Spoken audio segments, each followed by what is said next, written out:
Hi everyone, welcome to Cooking with You. Tonight we're cooking paella, one of my favourite dishes.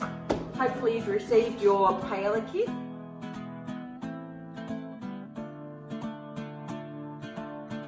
So, in addition to what's in your box, you're going to need to have a few things on hand in order to do your recipe. So, an onion and some garlic, of course. No meal is good without garlic. You'll need some prawns, some mussels. Obviously this is way more than you need, but you can use leftovers to make marinara or something delicious, or just steam some mussels as a little entree. You'll need some chicken thigh, preferably really good quality, a lemon, parsley, tomatoes, then your basics. Oil, this is like a beautiful Spanish olive oil that we sell at the deli, a la Quina. But any really good olive oil to cook with that has good flavour. Salt, pepper.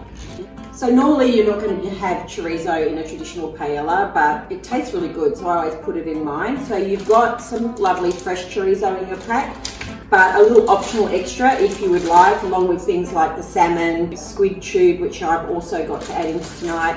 A little bit of chorizo seco, the dried chorizo is yummy, and I cook that up right at the start, and I'll show you how I do that in a minute.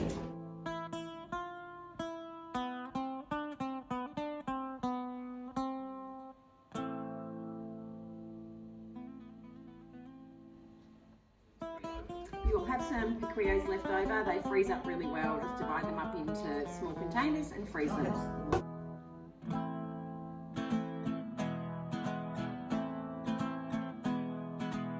So this is a perfect size for a 4-person paella, which is what your pack has enough for. You have extra of some things, so you'll be able to make it twice, but your fresh ingredients are for just one of these.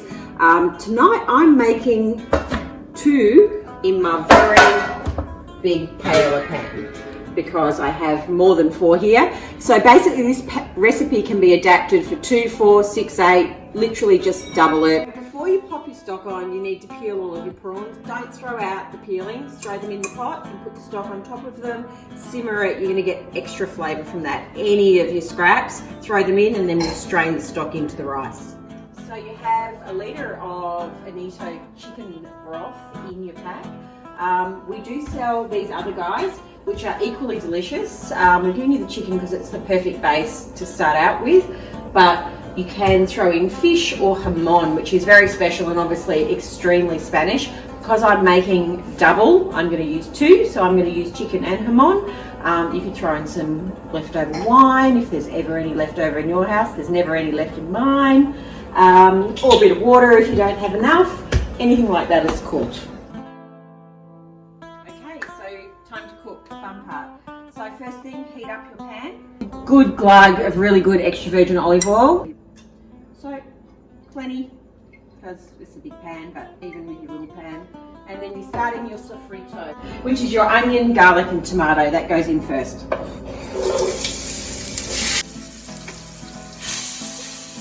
So normally I do this first, but I forgot, so I've just pulled everything to the side of the pan and I'm going to throw them in. These are the chorizo seco, the dried chorizo. You don't have them in your pack. It's just something I like to do, because I like to decorate with them. Fry them off and then pop them to one side and we'll use them later.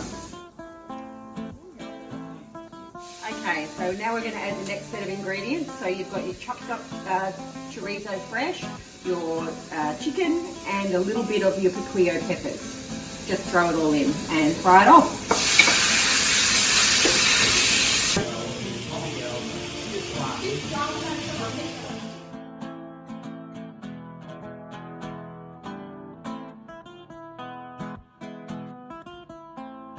So most times you'll be instructed to throw your saffron into your stock. From an SBS food recipe, I got a little trick which I think is so much better. I bind my saffron with a bit of salt, and so it actually infuses better, I think.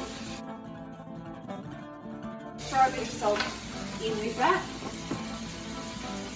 fair bit of salt, and grind it up. So the sofrito is pretty much ready for the rice to be added. Taken on colour, It smells amazing. Bomba paella rice, so it is specific for paella. The shape of the grain is a little fatter and a little rounder, holds its shape really well, gives you a nice firm bite after cooking. It's fantastic.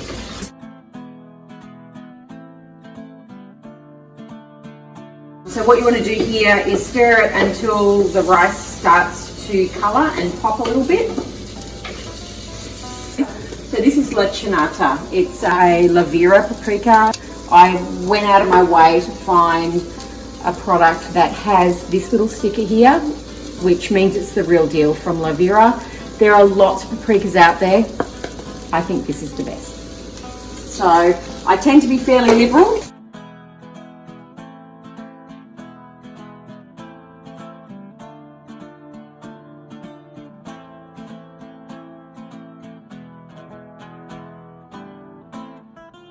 Even heat.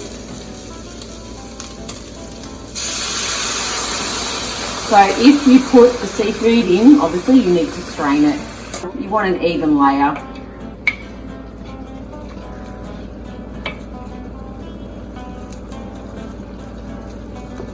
Now, they say for arborio rice, for every cup of rice, you need 3 cups of stock, and that's what your recipe will give you. Always have a little bit extra.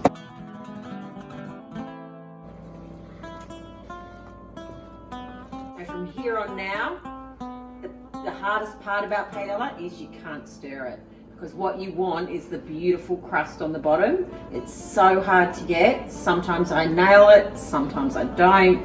But tonight, let's see how we go. From here on, we just pop a few things on top, our seafood and whatever, but we actually trust that the process, right at the end, you want to hear like a little pop, and that's that beautiful crust forming on the bottom. Okay, so it's time to start putting your seafood and your final bits and pieces on. Prawns first, just make them look pretty.